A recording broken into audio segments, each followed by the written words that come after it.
प्रिय भक्तगण, आज हम आपको एक कथा का श्रवण करा रही हूँ जो सुनने मात्र से आपके जीवन में सुख, संपत्ति और धन की वर्षा होगी। तो चलिए कथा को प्रारंभ करते हैं। भगवान शिव माता पार्वती से कहते हैं, हे देवी, आज मैं इंसान के नसीब और किस्मत की अद्भुत शक्ति बारे में बताने जा रहा हूँ। क्या आप जानती हैं कि नसीब और किस्मत के बारे में? फिर माता पार्वती कहती हैं, हे देवों के देव महादेव, नसीब और किस्मत की अद्भुत शक्ति के बारे में मैं कुछ नहीं जानती, कृपया आप मुझे विस्तार से बताएं। फिर भगवान शिव कहते हैं, हे देवी, आज इस कहानी को ध्यान से अंत तक सुने और देखें। अगर आप यह कहानी सुन रहे हैं तो पूरा सुनिए। इस कथा को आधा अधूरा छोड़कर जाने की गलती मत करिएगा, क्योंकि इस पवित्र कथा को पूरा सुनने से मनचाहा फल की प्राप्ति होगी। इसलिए इस कथा को पूरा सुने। आप शिव भक्त हैं तो भोलेनाथ का अनादर ना करें। तो चलिए कहानी प्रारंभ करते हैं। बूढ़ा सरयुग अपने जवान बेटे भोला के साथ जंगल में कुल्हाड़ी से लकड़ियां काट रहा था और भोला एक पेड़ के नीचे बैठा था। भोला बेटा, अब बहुत आराम हो गया है, चल अब मेरे साथ आकर लकड़ियां काट। सरयुग ने कहा, पिताजी, मुझे यह काम बिल्कुल भी अच्छा नहीं लगता। आप लकड़ियां बेचने के बजाय कोई दूसरा काम क्यों नहीं करते? भोला ने जवाब दिया, गांव कितना छोटा है, यहाँ करने को कोई और काम ही नहीं है। चल अब जल्दी से उठकर मेरे साथ लकड़ियां काट, सरयुग ने कहा। भोला नाक मुंह टेढ़ा करके अपने पिता के साथ लकड़ियां काटने लग गया। भोला को काम करना बिल्कुल पसंद नहीं था, वह बहुत ही आलसी था। फिर भी दोनों मिलकर शाम तक कई सारी लकड़ियां काट लेते हैं और उन लकड़ियों को अपनी बैलगाड़ी पर रखकर गांव में अपने छोटे से घर के बाहर आते हैं, जहां आंगन में लकड़ियों का एक बहुत बड़ा शेड बना हुआ था। बेटा, ये सारी लकड़ियां उस शेड के अंदर रख। इतना कहकर सरयुग घर के अंदर चला जाता है। भोला सोचता है, मन तो कर रहा है कि इन लकड़ियों को आग लगा दूं। पिताजी ने तो मेरा जीना ही मुश्किल कर दिया है। तभी भोला बिना लकड़ियां रखे घर में आ जाता है। अंदर उसकी पत्नी सती, बेटा गोलू और पिता सरयुग बैठे थे। भोला अपने परिवार के साथ काशी के गांव में किराए के मकान में रहकर बड़ी गरीबी में अपना जीवन बिता रहा था। सरयुग सालों से गांव में लकड़ियां बेचने का काम कर रहे थे। अब दोनों बाप बेटे रोज सुबह से शाम तक जंगल से लकड़ियां काट कर लाते थे और उन्हें गांव में बेचते थे। मगर भोला को इस काम में जरा भी दिलचस्पी नहीं थी और सरयुग के डर से वह न चाहकर भी रोज जंगल से लकड़ियां लाता था। एक दिन चारों बैठकर खाना खाते हैं। आज 500 रुपए की लकड़ियां बिकी हैं, मेरे पास 2500 रुपए जमा हो गए हैं, सरयुग ने कहा। घर में राशन खत्म होने को आया है, तो कल आप इन पैसों से राशन ले आना, सती ने कहा। बहू, 2 दिन के बाद मकान मालिक को किराया भी तो देना है, सरयुग ने जवाब दिया। कोई बात नहीं, तुम 200-400 रुपए मकान मालिक को दे देना, जब पैसे आएंगे तब राशन ले आऊंगा। चारों खाना खाकर सो जाते हैं। गरीबी के चलते भोला ने पढ़ाई नहीं की थी, इसलिए उसे अपने पिता के साथ लकड़ी बेचने का काम करना पड़ रहा था। उनकी लकड़ियां कभी 100 रुपए की बिकती तो कभी 200 रुपए की। अगले दिन सरयुग और भोला रोज की तरह जंगल में लकड़ियां काटने चले जाते हैं और सती और गोलू गांव वालों को लकड़ियां बेचने लगते हैं। इस तरह दिन बीतते गए और गर्मी का मौसम आ गया। एक दिन सुबह भोला ने कहा कि हमें लकड़ियां लाने के लिए जंगल जाना है। इतनी तेज धूप में जंगल में लकड़ी काटने से मेरी तबीयत खराब हो सकती है। एक काम करता हूँ, कोई बहाना बनाकर आज घर पर ही रुक जाता हूँ। पिताजी, मेरे सिर में बहुत दर्द हो रहा है, आज मैं घर पर रहकर आराम करता हूँ। ठीक है बेटा। फिर सरयुग अपनी कुल्हाड़ी लेकर जंगल में जाकर लकड़ियां काटने लगा। दोपहर का समय था। सरयुग एक पेड़ के नीचे बैठा था। तभी उसे सामने जमीन के अंदर आधा घड़ा हुआ एक पतरे का टुकड़ा दिखाई दिया, जिस पर कुछ लिखा हुआ था। सरयुग ने उसे जमीन से निकाला। वह एक छोटे से पात्र का हिस्सा था। अरे वाह, इस पर लिखा है, अगर किसी के हाथ यह संदेश आ जाए तो उसका नसीब चमक उठेगा। इस जंगल में एक महान राजा का करोड़ों खरबों का खजाना एक जगह जमीन में गड़ा हुआ है। अब जिसे अपना नसीब आजमाना हो, वह इस जंगल में खुदाई करके खजाना ढूंढ निकाले और अपना नसीब चमकाए। यह संदेश पढ़कर सरयुग दंग रह गया। अरे वाह, इस जंगल में कहीं राजा का खजाना गड़ा हुआ है। वाह वाह सरयुग, तेरा तो नसीब ही चमक गया। सरयुग खुशी से पागल हुआ जा रहा था। शाम का समय था। वह दौड़ते हुए घर आता है और अपने बहू, बेटे और पोते को उस खजाने की बात बताता है। क्या पिताजी, आप भी ऐसे खजाने के राज जंगल में मिलते हैं? क्या ऐसी पात्र पर लिखी बात झूठ भी हो सकती है? हो सकता है ये बात झूठ हो, परंतु यह बात सच भी तो हो सकती है ना। हाँ बेटा, यह देख, पात्र भी राजा महाराजाओं के जमाने की लगती है। मैंने सुना है राजा महाराजा हमेशा ऐसी ही चीजों पर अपना संदेश लिखा करते थे। पिताजी, ये सब झूठी बातें हैं। किसी पागल ने संदेश लिखकर इसे जंगल में फेंक दिया होगा। सरयुग बार बार भोला से उस पात्र पर लिखी हुई बात को सच मानने को कहता है, लेकिन भोला उस बात को सच मानता ही नहीं। रात का समय था। तभी अचानक सरयुग को हार्ट अटैक आ जाता है और उसकी मौत हो जाती है। यह देखकर उसके परिवार वाले खूब रोने लगते हैं। कुछ दिन बाद भोला, सती और गोलू घर पर उदास बैठे रहते हैं। भोला, चलिए ना, हम जंगल में जमीन खोदकर उस खजाने की तलाश करते हैं। सती, तुम अब तक उसी बात को लेकर बैठी हो और तुम भी तो कुछ कमाते नहीं हो। और जब खजाना पाने की बात है तो मेरी बात सुनो। अब एक शब्द भी नहीं बोलोगे और मेरे साथ जंगल में तब तक खजाना ढूंढते रहोगे जब तक हमें खजाना नहीं मिल जाता, समझे? अब सती भोला को जबरदस्ती जंगल में ले जाती है और उसके साथ खुदाई करने लगती है। शाम तक दोनों मिलकर जंगल में कई जगह खुदाई करते हैं, मगर उन्हें खजाना नहीं मिलता। सती, अब तक हमने आधा जंगल खोद लिया, पर अब तक हमें खजाना नहीं मिला। अब तो समझ में आ गया कि खजाने वाली बात झूठी है, वो बात सच ही होगी। हम हार नहीं मान सकते। अगर हम कड़ी मेहनत और लगन के साथ खुदाई करेंगे तो हमें इस जंगल में खजाना जरूर मिलेगा। पहले पिताजी ने परेशान कर रखा था, अब ये सती जान लेने पर तुली है। ये जिंदगी भी कोई जिंदगी है क्या? उसके बाद भोला और सती लगातार 15 दिनों तक पूरे जंगल में खुदाई करते रहते हैं, पर उन्हें कहीं भी कुछ भी नहीं मिलता। अब जंगल में केवल एक पीपल के पेड़ के पास की जगह बची थी। बस उतना ही हिस्सा था जिसे सती और भोला ने नहीं खोदा था। एक दिन दोनों उसी पीपल के पेड़ के पास आकर खड़े हो गए। हमने जंगल के हर हिस्से में खुदाई कर ली, पर कहीं भी खजाना नहीं मिला। अब केवल इस पीपल के पेड़ के पास का ही हिस्सा बचा है। चलो अब यहां भी खोद कर देख लेते हैं, शायद हमें खजाना मिल जाए। सती ने कहा, क्यों पागल बन रही हो? कई दिनों से हम इस जंगल में खुदाई कर रहे हैं, पर यहां से हमें फूटी कौड़ी तक नहीं मिली। मेरी बात मानो सती, खजाने ऐसे जंगल में नहीं पाए जाते।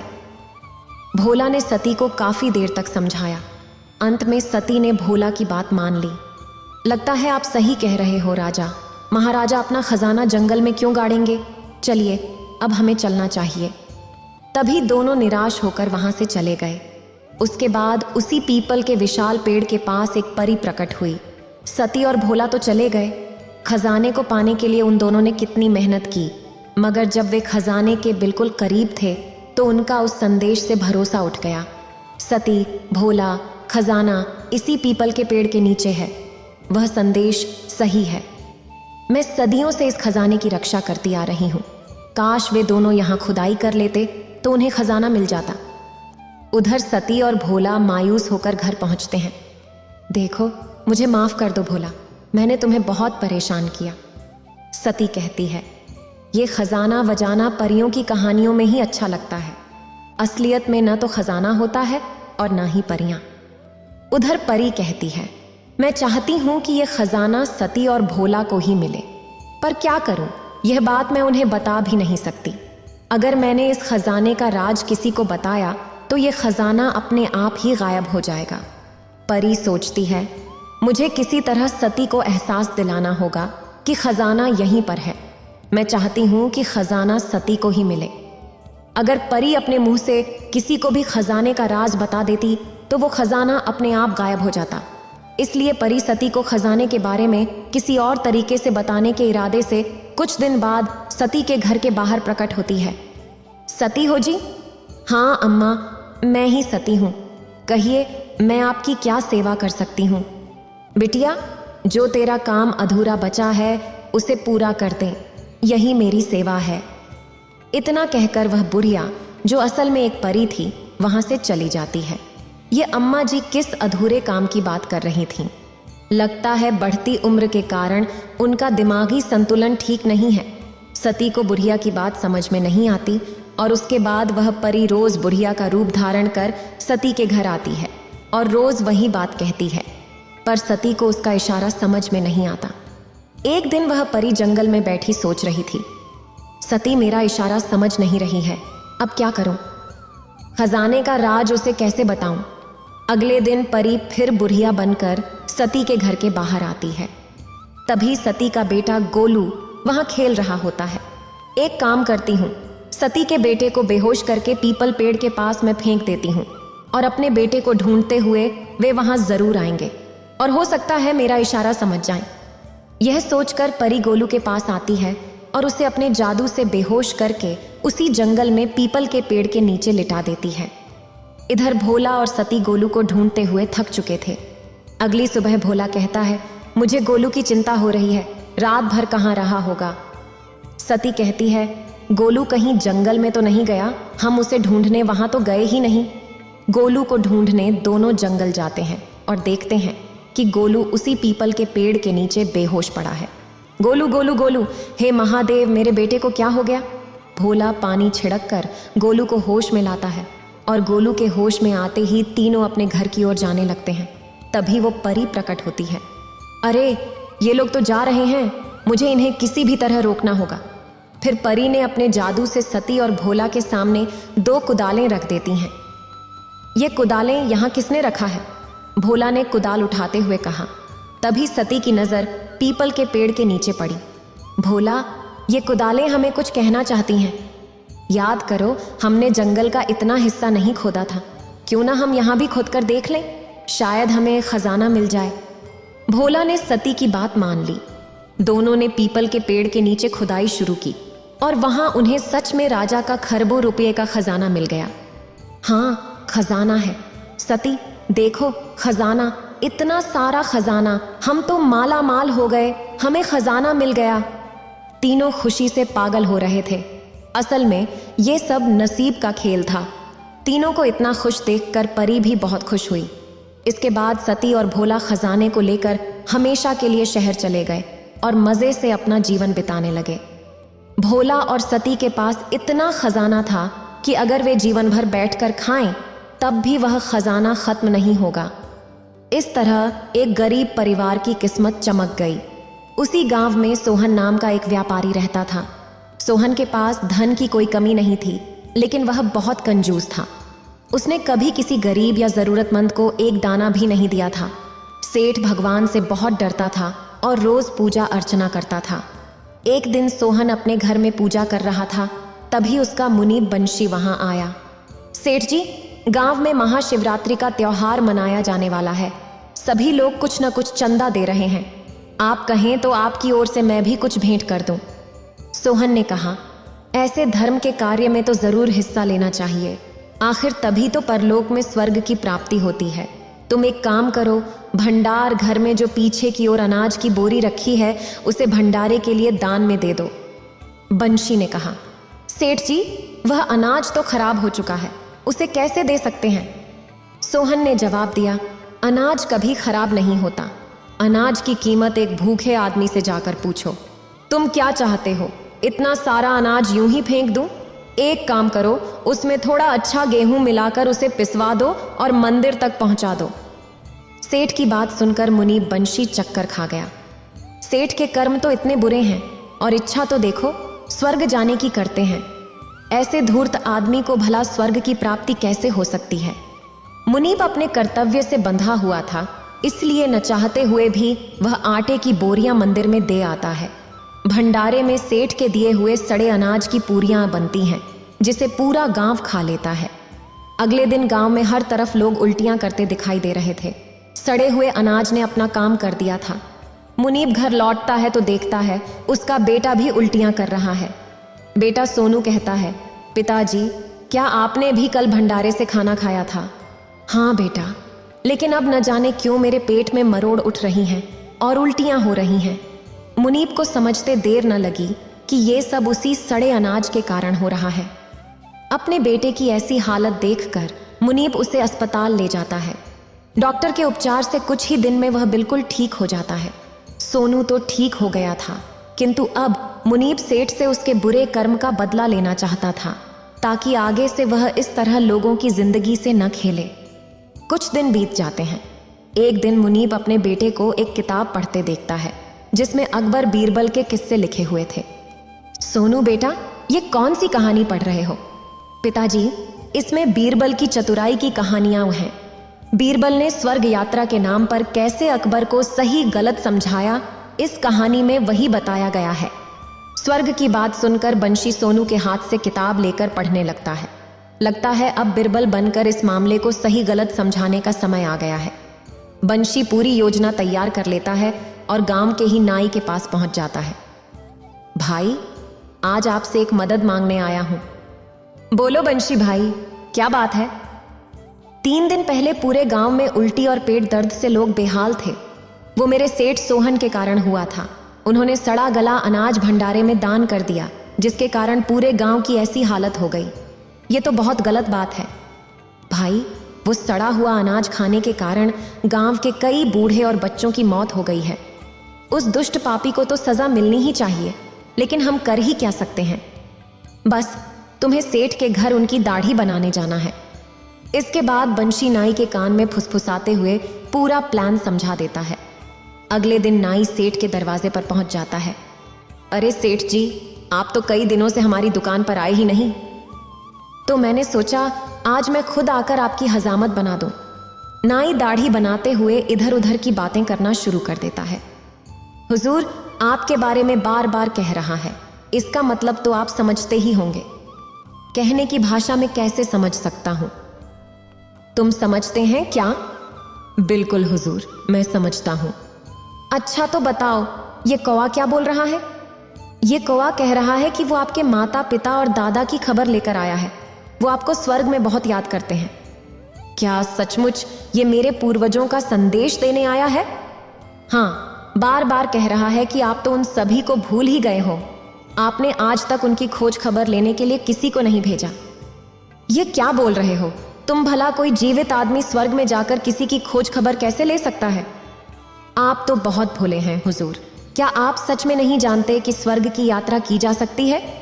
मैं एक पुरोहित को जानता हूं जो जीवित इंसान को स्वर्ग की यात्रा करवा सकता है। सेठ यह सुनकर बहुत हैरान हो जाता है। अगर तुम्हारी बात सच है तो मैं भी स्वर्ग की यात्रा करना चाहूंगा। आप पहले अपने मन की तसल्ली के लिए अपने किसी नौकर को स्वर्ग की यात्रा पर भेजिए। जब आपको पूरी तरह तसल्ली हो जाए तभी आप स्वर्ग की यात्रा करना हुजूर। नाई की बात सेठ को जम जाती है और वह अपने मुनीब बंशी को बुलाता है। बंशी, यह नाई कह रहा है कि एक पुरोहित तुम्हें स्वर्ग की यात्रा करवा सकता है। तुम्हें स्वर्ग जाना है और मेरे पूर्वजों का हालचाल लेकर वापस आना है। देखना, उन्हें वहां कोई कष्ट तो नहीं है। ठीक है सेठ जी, जैसा आप कहें। मैं आपके पूर्वजों का हालचाल जानने के लिए स्वर्ग जाने के लिए तैयार हूं। 1 सप्ताह बाद नाई पुरोहित को लेकर सेठ के पास आता है और सेठ के घर से कुछ दूरी पर हवन करने लगता है। हवन के बाद पुरोहित बंशी को पहले से तैयार किए हुए घास के ढेर के अंदर भेजता है और आग लगा देता है। अब आपको कुछ दिन इंतजार करना होगा। मैं बता नहीं सकता कि आपके मुनीब को स्वर्ग तक पहुंचने में कितना समय लगेगा। हो सकता है वह 1 सप्ताह में वापस आ जाए। यह भी संभव है कि उसे 1 महीने का समय लगे। घास में आग लगाने के बाद पुरोहित वहां से चला जाता है। इधर मुनीब बंशी ने घास के ढेर के पास सुरंग बना ली थी। 1 सप्ताह के अंत तक सुरंग में रहने के बाद मुनीब लौटकर सेठ के घर आता है। सेठ जी, मैं स्वर्ग से आ रहा हूँ। वहां पर आपके माताजी, पिताजी और बाकी के पूर्वज मुझे मिले। उन सभी को स्वर्ग में भोजन की बहुत दिक्कत हो रही है। वे चाहते हैं कि आप उनके लिए अनाज और खाने पीने का सामान भिजवा दें। मुनीब की बात सुनकर सेठ उसकी बात पर यकीन कर लेता है और 10 बोरी अनाज, पहनने के ढेरों कपड़े और खाने पीने का अन्य सामान घास के ढेर के पास रखवा देता है। पुरोहित फिर से हवन करता है और उसके बाद सामान सहित बंशी को घास से ढककर उसमें आग लगा देता है। बंशी सारा सामान सुरंग के अंदर रखकर खुद भी उसमें छिप जाता है। 1 सप्ताह बीत गया था, लेकिन बंशी का अभी तक कोई पता नहीं था। 10 दिन के बाद बंशी लौट कर आता है। सेठ जी, आपका दिया हुआ भोजन और कपड़े मैंने स्वर्ग तक पहुंचा दिए हैं। आपके पूर्वज आपसे बहुत प्रसन्न हैं। अब उनकी एक आखिरी इच्छा है। कहो बंशी, उनकी क्या इच्छा है? मैं अपने पिता की हर इच्छा पूरी करूंगा। सेठ जी, आपके पिताजी चाहते हैं कि मेरी जगह एक बार आप उनसे मिलने जाएं। वो आपको करीब से देखना चाहते हैं। तुम सही कह रहे हो बंशी, मुझे उनसे मिलने जरूर जाना चाहिए। तुम पुरोहित को खबर कर दो अगले हफ्ते अपने पिता से मिलने के लिए। स्वर्ग की यात्रा पर मैं स्वयं जाऊंगा। मेरे लिए 2 बार स्वर्ग की यात्रा करके तुमने अपनी वफादारी सिद्ध कर दी है। इसलिए स्वर्ग पर जाने से पहले मैं अपना पूरा व्यापार तुम्हें सौंप कर जा रहा हूं। मेरी अनुपस्थिति में तुम मेरा व्यापार संभालना। आप बिल्कुल भी चिंता न करें। सेठ जी, आप निश्चिंत होकर अपने पूर्वजों से मिलकर आइए। मैं आपके व्यापार की अपनी जान से भी अधिक हिफाजत करूंगा। बंशी से आश्वासन मिलने के बाद सेठ पुरोहित को बुलवाकर हवन करवाने लगता है और फिर जैसा तय हुआ था, सेठ को घास के ढेर के बीच में रखकर आग लगा दी जाती है। कुछ ही देर में सूखी घास आग पकड़ लेती है और सेठ का शरीर जलने लगता है। कुछ देर तक मदद के लिए चिल्लाने के बाद सेठ जलकर वहीं मर जाता है। सेठ के मरने के बाद लोग हंसते हुए वहां आ जाते हैं। जैसी करनी वैसी भरनी। गरीब गांव वालों को अनाज के नाम पर धोखे से जहरीला भोजन खिलाया था, तो सेठ को भी यह धोखा ही मिलना था। सेठ को स्वर्ग पहुंचाकर हमने पुण्य का काम किया है। इस तरह गांव वालों को इस कंजूस सेठ से मुक्ति मिल जाती है। उसी काशी में एक आदमी रहता था जिसका नाम सत्तू था। सत्तू एक नंबर का आलसी और कमजोर था और डरपोक तो इतना कि चींटी को देखकर घबरा जाए। लेकिन सत्तू की एक खासियत थी कि वो बातें बनाना खूब जानता था। अरे बेटा, सत्तू ने हनुमान नाम रख लिया था कि तो उनकी तरह बहादुर और शक्तिशाली बनेगा, लेकिन तूने तो सत्तू का नाम ही पलट कर रख दिया। अरे तुम चिंता क्यों करती हो माँ, देखना एक दिन तुम्हारा बेटा राजकुमारी को ब्याह कर इस घर की बहू बनाएगा। पूरे राज्य के लोग मेरे नाम की वाहवाही करेंगे। मेरी बहादुरी के चर्चे बच्चे बच्चे की जुबान पर होंगे। अरे बस कर, डींगे हाँकने के अलावा भी तुझे कुछ आता है? नहीं, जाकर कुछ काम ढूंढ ले। यूं बातें बनाने से घर नहीं चलता। माँ की बातें सुनने के बाद सत्तू घर से निकल पड़ता है और दूसरे गांव में जाकर काम की तलाश करने लगता है। अरे भाई, तुम इस गांव के नहीं लगते हो। किस गांव से आए हो? मैं काशी गांव से आया हूँ, काम की तलाश में यहाँ आया हूँ। अगर मजदूरी कर सको तो बताना, मेरे खेतों में मजदूर की जरूरत है। क्या कहा? तुम जानते भी हो कि मैंने कितने बड़े बड़े काम किए हैं। बहुत जल्द मैं राजकुमारी से शादी करके शाही दामाद बनने वाला हूँ, और तुम मुझे मजदूरी का काम बता रहे हो? क्या बात कर रहे हो? भैया बताओ तो सही, आपने क्या क्या बड़े काम किए हैं, हम भी जानकर धन्य हो जाएं। राजा अपनी पुत्री का हाथ ऐसे वैसे इंसान के हाथ में तो देने से रहा। लगता है ये मेरी बातों पर यकीन कर रहा है। अभी सुनो। देखते ही देखते वहां बहुत सारे आदमी जमा हो गए। तो भाइयों, हुआ यूं कि एक बार हमारे गांव में शेर ने हमला कर दिया। वो लगातार कई दिनों तक छोटे जानवर जैसे बकरी, कुत्ता, गाय उठाकर ले जा रहा था। फिर एक दिन उसने एक छोटा बच्चा उठाया और जंगल की ओर भाग गया। मैं भी उसके पीछे पीछे जंगल की ओर गया। पता है आप लोगों को, एक ही पटकने में मैंने उसे बेहोश कर दिया। बस तभी से मेरे बाहुबल के चर्चे पूरे गांव में बच्चों बच्चों की जुबान पर हैं। ऐसा कोई कार्य नहीं जिसे मैं न कर सकूं। सत्तू अपनी गप मारने की आदत से मजबूर था। वो बेचारा जब भी मुंह खोलता, उसके मुंह से लंबी लंबी डींगे निकलने लगती। अब असलियत तो ये थी कि सत्तू ने कभी आज तक चूहा भी नहीं मारा था, तो शेर मारना तो बहुत दूर की बात थी। सत्तू जहां पर चौपाल लगाकर शेखी मार रहा था, संजोग से वहीं ऐसे राजा का एक सिपाही गुजर रहा था। जब उसने सत्तू के मुंह से उसकी बहादुरी के किस्से सुने तो वो सोच में पड़ गया। हमारे राज्य में इतना साहसी और बाहुबली व्यक्ति है और राजा को खबर ही नहीं। मुझे जल्द से जल्द महाराज को इस बहादुर के बारे में खबर करनी होगी। ये आदमी महाराज के काम आ सकता है। ऐसा सोचते हुए गुप्त जल महल में प्रवेश करता है। महाराज की जय हो। महाराज, आज मैं आपको एक बहुत ही खास खबर सुनाने आया हूँ। यहाँ पर आपके राज्य में एक महाबली है जिसने शेर को एक ही पटकने में बेहोश कर दिया था और आजकल वो काम की तलाश में है। महाराज, वह महाबली इतना शक्तिशाली है कि उसके लिए कोई भी कार्य असंभव नहीं है। महाराज, वह सिर्फ बल से ही नहीं बल्कि बुद्धि से भी महाबली है। महाराज, अगर हमारे राज्य में ऐसा कोई महाबली पुरुष है तो हम आज्ञा देते हैं कि तुरंत उसे राज्य दरबार में पेश किया जाए। महाराज की आज्ञा पाकर तुरंत दूत जाकर सत्तू को महाराज का संदेश सुनाता है। लेकिन मुझे महाराज ने क्यों बुलाया है? मैंने तो कोई अपराध भी नहीं किया। कहीं महाराज को मेरे राजकुमारी से शादी करने वाली झूठी बात का पता तो नहीं चल गया? हे प्रभु, लगता है मेरे प्राण बचना बहुत ही मुश्किल है। सत्तू डरता घबराता राजमहल पहुंचता है। हमने सुना है कि तुम बहुत बड़े महाबली हो और तुमने शेर को पटकनी देकर उसे बेहोश कर दिया था। हे प्रभु, ये कैसी मुसीबत में फंसा दिया मुझे। अब अगर हाँ बोलूंगा तो भी मरूंगा और न बोलूं तो भी मरूंगा।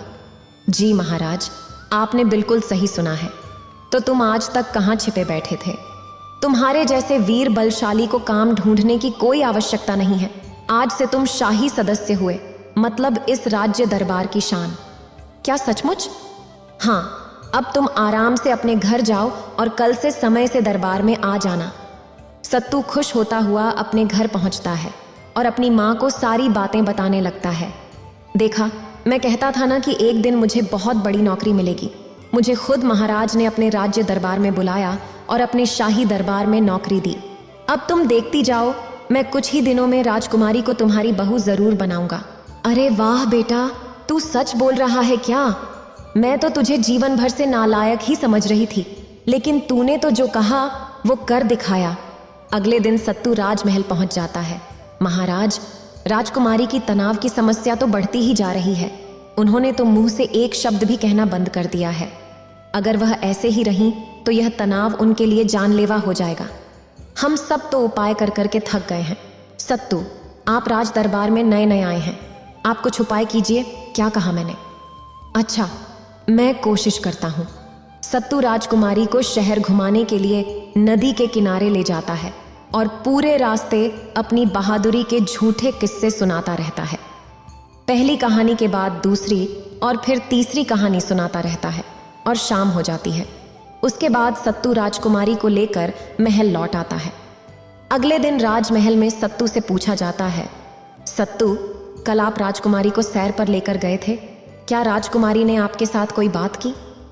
सत्तू जवाब देता है, अरे महाराज, राजकुमारी जी तो मेरी वीरता और बहादुरी के किस्से सुनकर इतनी प्रभावित हो गईं कि मेरी तारीफ किए बिना रह नहीं पाईं। उन्होंने तो मुझसे इतना तक कह दिया कि उन्होंने मेरे जैसा वीर कभी देखा ही नहीं और वो मुझसे शादी करना चाहती हैं।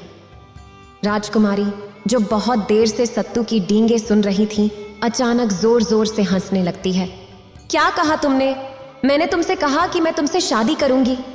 अरे, दुनिया में लड़कों की कमी हो गई है क्या, जो मैं तुम जैसे मस्खरे से शादी करूंगी? राजकुमारी अपने पिता से कहती है, पिताजी, कल पूरा दिन इसने मुझे अपनी झूठी कहानियां सुनाकर परेशान कर दिया।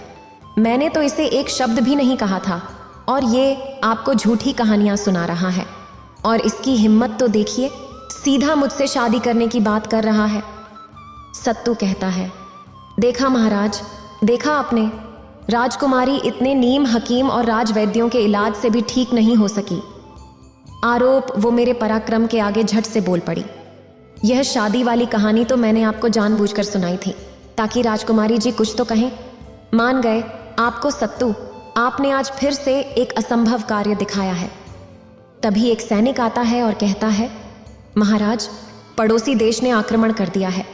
हमारी सेना अभी पूरी तरह से तैयार भी नहीं है। समझ में नहीं आता कि क्या करें। सेनापति कहता है, आपको घबराने की कोई आवश्यकता नहीं है। अब हमारे पास सत्तू है। यह असंभव कार्य चुटकी बजाकर कर देते हैं। हमारी सेना का नेतृत्व सत्तू करेंगे। आप लोग निश्चिंत होकर आगे बढ़िए। विजय हमारी ही होगी। लेकिन महाराज, युद्ध कभी भी किसी के हित में नहीं होता। क्यों ना आप युद्ध रोकने का प्रयास करें। आपकी बात से हम सहमत हैं सत्तू जी, लेकिन कुछ युद्ध आवश्यक होते हैं।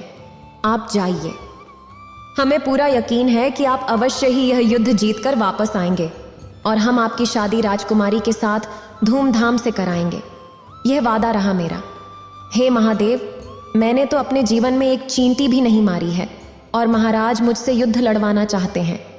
आगे कुआं पीछे खाई, अब तो मेरी निश्चित ही है। हाथी पर सवार होकर सबसे आगे सेना का नेतृत्व करता चला जा रहा था और उसके पीछे पीछे पूरी सेना चली आ रही थी। सैनिक, हमारे लिए भगवान हनुमान का एक मुखौटा लेकर आओ और तलवार के स्थान पर एक गदा लेकर आओ, हम उसी से युद्ध लड़ेंगे। सत्तू के कहे अनुसार सैनिक उसे मुखौटा और गदा लाकर दे देते हैं। हाथी पर सत्तू जी के वेश में सेना के आगे आगे चलते सत्तू को देखकर दुश्मन सेना चक्कर खा गई। अरे, ये राजनगर के महाराजा ने हाथी पर किसे बैठाकर भेजा है? कौन है ये? आपको नहीं पता? महाराज, ये सत्तू हैं। राजनगर के राज्य में बच्चे बच्चे इसकी बहादुरी के किस्से जानते हैं। नाम से सत्तू, यहां तक कि ये दिखने में भी बिल्कुल हनुमान जैसे लगते हैं।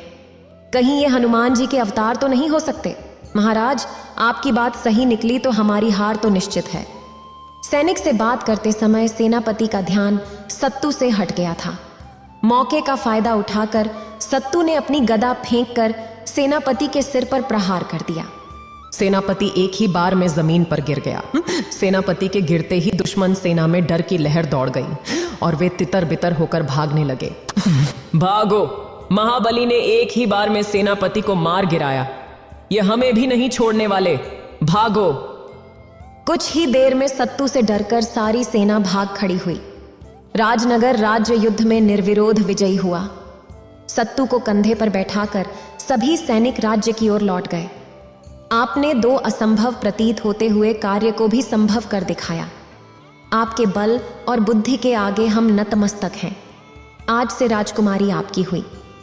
राजा ने बहुत ही धूमधाम से अपनी राजकुमारी का विवाह सत्तू से करा दिया और इसी तरह सत्तू ने अपनी मां से किए हुए सारे वादे पूरे किए और वह अपनी बूढ़ी मां के साथ राजा के राजमहल में खुशी खुशी रहने लगा। इतना कहकर भगवान शिव इस कहानी को समाप्त करते हैं। इस वीडियो को बोलते समय कोई त्रुटि हो तो मैं क्षमा चाहती हूँ। उम्मीद है आप सभी को यह वीडियो अच्छी लगी होगी। अगर आप शिव के सच्चे भक्त हैं तो चैनल को सब्सक्राइब और वीडियो को लाइक करके कमेंट में हर हर महादेव लिख दीजिए।